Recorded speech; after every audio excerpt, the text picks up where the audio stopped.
সামনে এবারের রমজানে টার্গেট নাও, 30 দিনের রোজার মাধ্যমে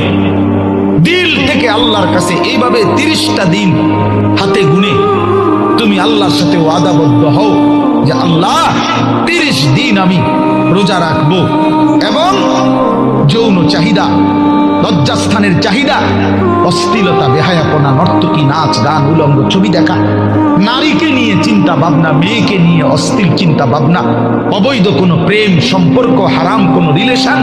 এই সব ত্যাগ করে বন্ধু 30টা দিন মনোযোগ দিয়া রোজা রাখো, তারাবি করো, ইফতার করো, সাহারি করো, তাসবিহ পড়ো, তিলাওয়াত করো, কোন আলেমে দ্বীনের সাথে উঠা বসা করো, ইমাম সাহেবের সাথে সম্পর্ক করো। ইনশাআল্লাহ দেখবা